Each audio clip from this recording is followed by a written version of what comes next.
Ya,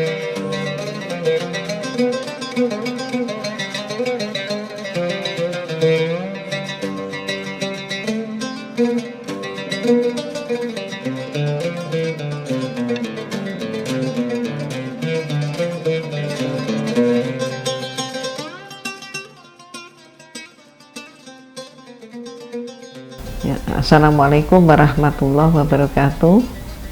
Alhamdulillah saya mendapatkan hidayah Allah itu justru di tempat yang tidak diduga-duga, yaitu justru ketika saya sudah melaksanakan keputusan untuk meniti hidup sebagai seorang biarawati, dan saya sudah berada di dalam biara.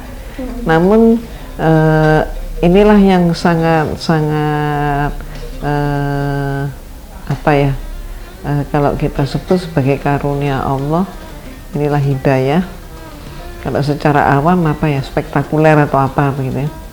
Jadi saya di biara dan saya mendapatkan tugas ganda, kuliah di biara dan kuliah di Institut Filsafat Teologi, dan di sanalah antara lain saya menekuni ilmu perbandingan agama yang sering disebut dengan istilah comparative religion. Di buku-buku Umi sebenarnya Umi ceritakan juga banyak diliput juga sebenarnya.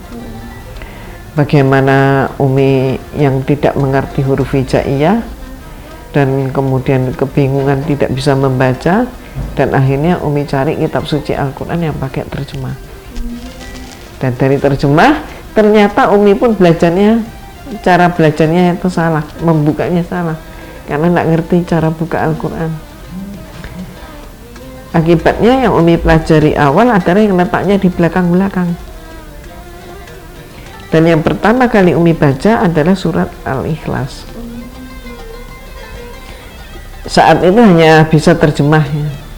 Dan kemudian surat Al-Ikhlas yang kita ketahui, Qul huwallahu ahad, Allahu somad, lam yalid walam yulad walam yakul lahu kufuwan ahad. Malamnya Umi ngaji seperti itu, dan Umi mengambil kesimpulannya ini benar, dan ini yang logik. Itu reaksi Umi yang pertama.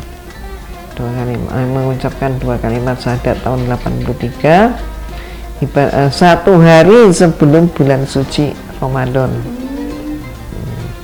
Di mana nih? Di Surabaya, di Masjid Al-Falah, Surabaya.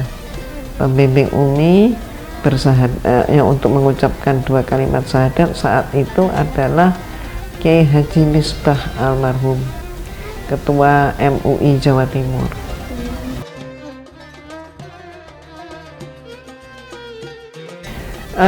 Umi hanya pamit kepada orang tua, yaitu ibu. Umi sebutnya mami. Umi pamit karena Umi sudah menyadari Umi tidak perlu lagi meminta izin, ya, karena Umi sudah dewasa. Jadi istilah secara tepatnya adalah Umi pamit bahwa akan menjadi Islam, karena dia nggak ngerti kan bahasa ikrar itu apa, juga nggak ngerti. Ini mau jadi Islam. Terus Umi berangkat, Umi pamit ke masjid, Umi ikrar, dan besoknya puasa dia juga masih belum tahu. Keluarga belum ada yang tahu kalau Umi puasa. Mereka melihat Umi sholat di kamar Umi dan gempar, kaget bahwa kamarnya kok dipakai oleh perempuan Islam sholat ibadah. Dan apalagi sangat mengejutkan ketika salam kan wajah Umi terlihat, dan Umi tidak mau menyembunyikan diri lagi.